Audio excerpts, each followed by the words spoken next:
नमस्कार दोस्तों, मैं हूं अमनदीप और स्वागत है आप सभी का एएनजी ग्लाइड के आज के इस वीडियो में। तो पिछली वीडियो में हमने देखा कि रेफरेंस राइटिंग क्या होती है और कैसे हम एमएलए के लेटेस्ट एडिशन के हिसाब से रेफरेंस राइटिंग कर सकते हैं। हमने देखा कि कैसे सिंगल ऑथर बुक्स जो होती हैं या डबल ऑथर बुक्स होती हैं या मल्टीपल ऑथर्स वाली जो बुक्स होती हैं उनको कैसे हम रेफरेंसेज में लिख सकते हैं। अगर आपने वो वीडियो अभी तक नहीं देखा है तो उसका लिंक आपको नीचे डिस्क्रिप्शन में मिल जाएगा। आज हम करेंगे कि जो एडिटेड बुक्स हैं वो क्या होती हैं और एडिटेड बुक्स के अंदर जो चैप्टर्स हैं या पोइम्स हैं या कोई एसेज हैं जो उसमें लगाए जाते हैं, उसमें लगे होते हैं, उनको हम किस तरीके से रेफरेंसेस में लिख सकते हैं। तो ये सब समझने के लिए चलिए शुरू करते हैं हम आज की ग्लाइडिंग।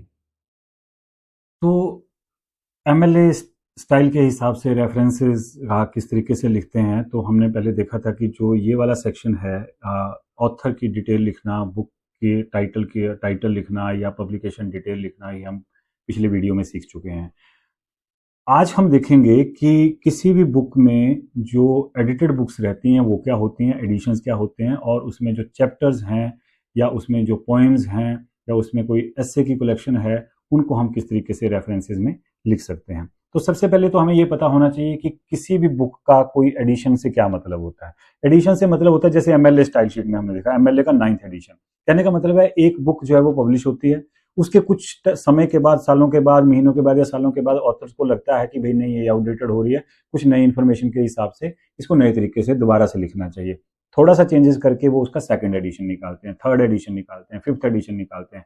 तो कौन सी बुक से वो साइटेशन हुई है, कौन सी बुक से वो कोटेशन ली गई है, इसको जो है वो रेफरेंसेस में डालना पड़ता है। तो यहाँ जो ऑथर की डिटेल है वो अब तक हम सीख चुके हैं कि ऑथर की डिटेल को हम किस तरीके से लिखते हैं। पहले को रिवर्स ऑर्डर कर देते हैं और बाकी ऑथर्स को हम सीधा सीधा रखते हैं। कहाँ कॉमा, कहाँ फुल स्टॉप लगना है, इसके बारे में मैं पिछली वीडियो में बात कर चुका हूँ। जहां तक बुक के टाइटल की बात है, वो भी आपको मैं लास्ट वीडियो में सिखा चुका हूँ कि कैसे बुक का टाइटल आपको लिख के जो है उसको अंडरलाइन करना है, बाद में फुल स्टॉप लगा देना है। और उसके बाद पब्लिशर की डिटेल कैसे लिखनी है, उसके बारे में भी बात हो चुकी है, तो उसके बारे में मैं अभी बात नहीं करूंगा। जब कोई बुक का साथ में आपको एडिशन भी दे रखा है, फॉर एग्जांपल यहाँ आपको एक दे रखा है, वही किताब है शर्मा अरविंद शर्मा की किताब है, उसको हम किस तरीके से, उसी किताब का मान लीजिए कोई एडिशन भी है, तो वो एडिशन वाला पार्ट हम कहाँ लिखेंगे और किस तरीके से लिखेंगे। उसी सिंपल है, फर्स्ट ऑथर का लास्ट नेम लिखेंगे और उसके बाद उसका फर्स्ट नेम लिखेंगे। अगर ज़्यादा ऑथर्स हैं तो फिर उसके हिसाब से कॉमा लगा के, एंड दो हैं तो एंड लगा के दूसरा ऑथर सीधा लिखेंगे, और अगर ज्यादा है तो कॉमा लगा के एट ऑल लिख के फुल स्टॉप। उसके बाद टाइटल ऑफ द बुक उसी तरीके से आएगा, जहां आपका बुक का टाइटल खत्म होगा, अंडरलाइन करने वाला पार्ट। उसके बाद जो फुल स्टॉप आता है, उस फुल स्टॉप के बाद आप नंबर ऑफ एडिशन लिखोगे। नंबर ऑफ एडिशन है यहाँ पे 5th एडिशन। जैसे यहाँ पे ये जो हैश लगा रखा है, इसका मतलब है इसकी जगह पे आपका कोई नंबर आएगा। यहाँ 5th एडिशन जैसा वहां लिखा होगा वैसा आएगा। अगर ये 5th है तो ऐसे 5th लिख के आगे लिखेंगे ईडी।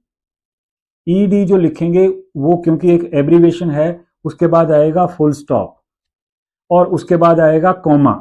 ये ध्यान रखना है कि ईडी के बाद एक फुल स्टॉप आएगा जो कि बेसिकली उसकी एब्रीवेशन के लिए यूज हुआ है, और उसके बाद आएगा कॉमा क्योंकि इंफॉर्मेशन एडिशन की अभी खत्म नहीं हुई है। कौन सा पब्लिशर है, आगे ऑक्सफोर्ड यूनिवर्सिटी प्रेस, कॉमा लगा के ईयर लिखेंगे। तो ये जो पब्लिशर वाली डिटेल है कैसे डालनी है ये आपको ऑलरेडी आता है, मैं ये जूम करके चल रहा हूँ। ये जो ऑथर वाली डिटेल है ये भी आपको पता है कैसे डालनी है, और टाइटल ऑफ द बुक कैसे डालना है ये भी आपको पता है। तो बात रहेगी सिर्फ एडिशन की। तो एडिशन आता है तो कैसे लिखेंगे, 5th 6th 7th जो भी होगा वो लिखेंगे, उसके बाद ईडी लिखेंगे, फुल स्टॉप लगाएंगे और बाद में कॉमा लगा देंगे। एक और एग्जांपल करके देखिए, यहाँ पे 2 राइटर्स हैं, 3 4 5 राइटर्स हैं शायद, इसलिए यहाँ पे इसको एटॉल लिखा हुआ है, और ये बुक का नाम यहाँ खत्म हो रहा है, और उसके बाद बताया गया होगा आपको इन्फॉर्मेशन में कि ये सेकंड एडिशन है। तो इस तरीके से आप इसको लिख देंगे, सेकंड लिखेंगे, ईडी लिखेंगे, फुल स्टॉप लगाएंगे और फिर कॉमा लगा के बाकी पब्लिकेशन की डिटेल जो है वो आप जैसे सीखी है वैसे डाल देंगे।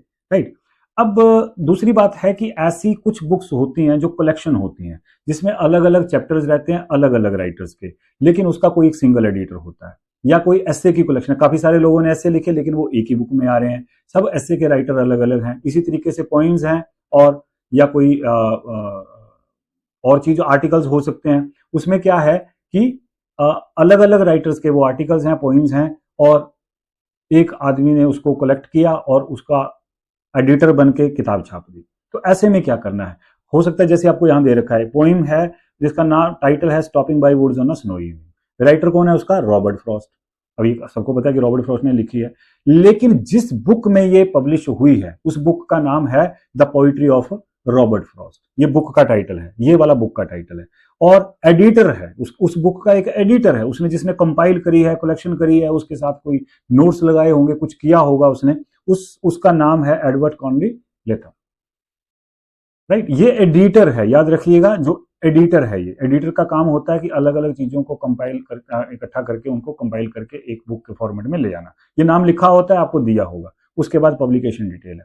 अब ये भी एक खास चीज जुड़ रही है यहाँ पे, पेज नंबर।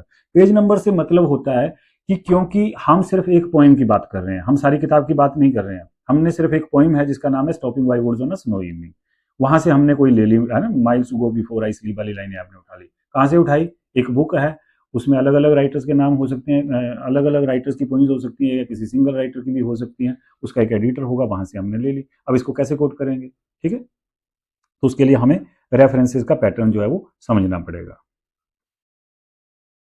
तो जब ऐसी कोई इंफॉर्मेशन आपको दे रखी है तो सबसे पहले तो वो जिसकी पोइम है या जिसका चैप्टर है या जिसकी सेक्शन है या जिसका एसे है, सबसे पहले तो उसका नाम है। जैसे रॉबर्ट फ्रॉस्ट, सबसे पहले उसका नाम आएगा, ठीक है। और ये वुल्फ होना चाहिए था यहाँ पे, वर्जीनिया वुल्फ।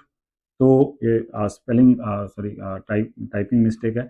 आपको इन्फॉर्मेशन दे रखी है इस तरीके से, वर्जीनिया वुल्फ नाम दे रखा है। मॉडर्न फिक्शन, यहाँ पे जो आर्टिकल है या पोएम है, बहुत ज्यादा चांसेस हैं कि वो आपको सिंगल इन्वर्टेड कॉमा में मिल जाए। उसके बाद बुक का नाम है द कॉमन रीडर, एडिटर का नाम देखो यहाँ दे रखा है, ठीक है, एंड्रयू मैकनीले, और आगे पब्लिकेशन डिटेल है। पेज नंबर दे रखे हैं 150 से लेके 158। तो इसको इसी तरीके से एक और राइटर है, नाम है एनडीआर चंद्रा, उनका एक एसे है, चैप्टर है, जिसका नाम है the Indian English novel nation and selfhood. अब ये आगे जो कैम्ब्रिज कंपेनियन लिख रखा है, ये सारा बुक का नाम है, आगे पब्लिकेशन डिटेल है, लास्ट में पेज नंबर है। अब ऐसे केसेस में हम इसको कैसे साइड करते हैं? जब एक किसी बुक में से छोटा सेक्शन वाला पार्ट हम कोट कर रहे हैं, तो उसके लिए क्या करेंगे? सबसे पहले ऑथर की डिटेल डालेंगे, ऑथर का नाम वैसे ही, ऑथर से लास्ट नेम सबसे पहले, कॉमा, फिर फर्स्ट नेम, फिर फुल स्टॉप। उसके बाद देखिए, उसके बाद नई चीज जो जुड़ी है वो है title, title of the chapter या title of the poem, title of the essay, title of the article, कुछ भी हो सकता है। ये जो आप टाइटल लिखेंगे, इसको ना तो इटैलिक्स करना है, ना ही इसको अंडरलाइन करना है, सिर्फ इसको डबल इन्वर्टेड कॉमा में डाल दें। यहां से कॉमा शुरू होंगे, यहां से बंद हो जाएंगे, बस, इसको कुछ नहीं करना। जो टाइटल है, पोएम का हो, चैप्टर का हो, सेक्शन का हो, किसी भी चीज का हो, उसको आपने कुछ इस तरीके से लिखना है। और उसके बाद क्योंकि वो इन्फॉर्मेशन खत्म हो जाती है, तो इसलिए वहां पे फुल स्टॉप आ जाएगा। और ये फुल स्टॉप याद रखिएगा, इन्वर्टेड कॉमर्स के अंदर ही रहेगा, बाहर नहीं जाएगा, इन्वर्टेड कॉमर्स के अंदर रहेगा। उसके बाद आएगा टाइटल ऑफ द बुक, पूरा टाइटल लिखेंगे। और इस बार क्योंकि बुक की डिटेल अभी खत्म नहीं हुई है, तो यहां आप फुल स्टॉप नहीं लगाएंगे, बल्कि क्या लगाएंगे? कॉमा। और उसके बाद ये चीज लिखेंगे, आपको लिखनी पड़ेगी, जहां लिखा होगा ना एडिटर, वो एडिटर नहीं लिखेंगे आप लिखेंगे एडिटेड बाय। ये आपको याद करना पड़ेगा, ये वाली फ्रेज आपको याद करनी पड़ेगी, एडिटेड बाय, ऐसे ही लिखना है आपको, कॉमा के बाद एडिटेड बाय, ठीक है। उसके बाद एडिटर का नाम आएगा पूरा पूरा, कोई रिवर्स ऑर्डर में नहीं आएगा। और उसके बाद पब्लिकेशन डिटेल आएगी, पब्लिशर का नाम आएगा, कॉमा आएगा, ईयर आएगा, और ईयर के बाद फुल स्टॉप नहीं आएगा भी। क्यों? क्योंकि यहाँ पे आपको पेज नंबर लिखना है। पेज नंबर लिखने के लिए उससे पहले आपने, पेज रेंज लिखने से पहले आपने पीपी लिखना है। एग्जाम्पल के थ्रू समझते हैं। जैसे फॉर एग्जाम्पल यहाँ पे वही पोएम को हम लेते हैं, रॉबर्ट फ्रॉस्ट नाम था पोइट का, उसको उल्टा करेंगे, फ्रॉस्ट पहले आएगा, कॉमा आ गया, रॉबर्ट आ गया, फुल स्टॉप लग गया, ऑथर की डिटेल कंप्लीट होगी। उसके बाद पोएम का नाम क्या था? Stopping by woods on a snow evening. इस स्टॉपिंग बाय वुड्स को, स्नो इवनिंग को हम लिखेंगे इन्वर्टेड कॉमर्स के अंदर, और जहां ये खत्म हो रहा है वहां पे फुल स्टॉप से इसको खत्म करके इन्वर्टेड कॉमर्स को हम क्लोज कर देंगे। यहां तक हो गई आपका जो टाइटल है वो हो गया, किस चीज का?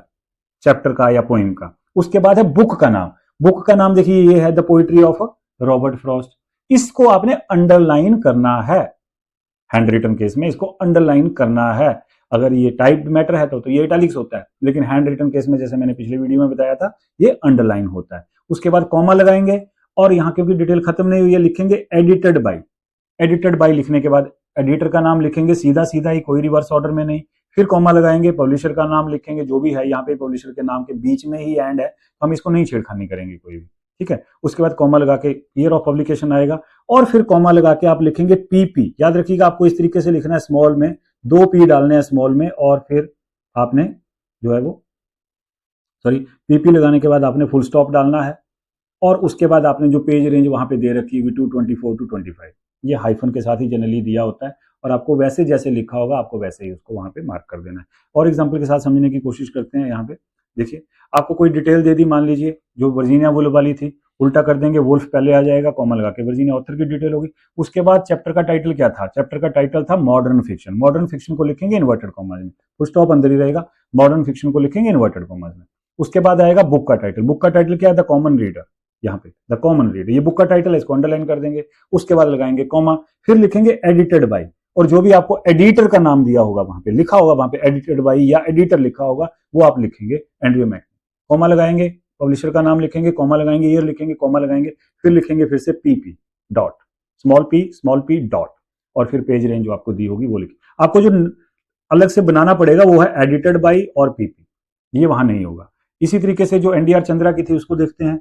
एनडीआर चंद्रा पूरा नाम था, तो पहले चंद्रा आके एनडीआर हो जाएगा, फुल स्टॉप लगेगा, और दूसरा एक आर वाला फुल स्टॉप है, दूसरा फुल स्टॉप है। उसके बाद जो टाइटल था चैप्टर का वो आएगा the Indian English novel nation and self hood, खत्म हो गया, फुल स्टॉप लगा, इन्वर्टेड कॉमर्स क्लोज हो गया। उसके बाद बुक का नाम आ गया, बुक के नाम को आप अंडरलाइन करेंगे, यहाँ इटैलिक्स में है। उसके बाद कॉमा लगाएंगे, फिर आएगा एडिटेड बाय, किसने करी है जी, ठीक है ना, एंजेरिया का। फिर कॉमा आएगा, पब्लिशर का नाम आ गया, कॉमा आएगा, ईयर आ गया, कॉमा आ गया, और उसके बाद पीपी लिखने के बाद हम पेज नंबर जो है वो डाल देंगे, जैसे दिया होगा उसी तरीके से डाल देंगे। एक और एग्जांपल देख लीजिए यहाँ पे, ठीक है, गायत्री चक्रवर्ती स्पीवक पूरा नाम है, तो स्पीवक पहले आ जाएगा, कॉमा लगाएंगे, गायत्री चक्रवर्ती आ गया, फुल स्टॉप लग गया।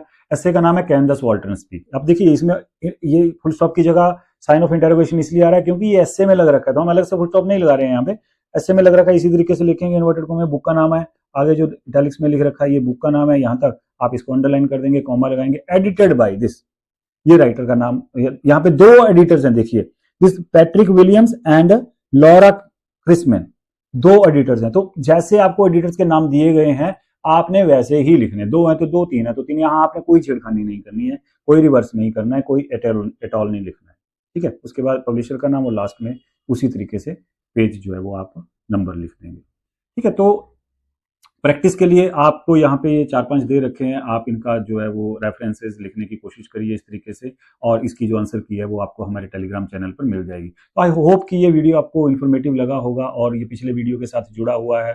अगर आपने पिछला वीडियो नहीं देखा है तो आपको वो पहले वीडियो देखना चाहिए ताकि आपको इसकी अच्छे से समझ आ जाए।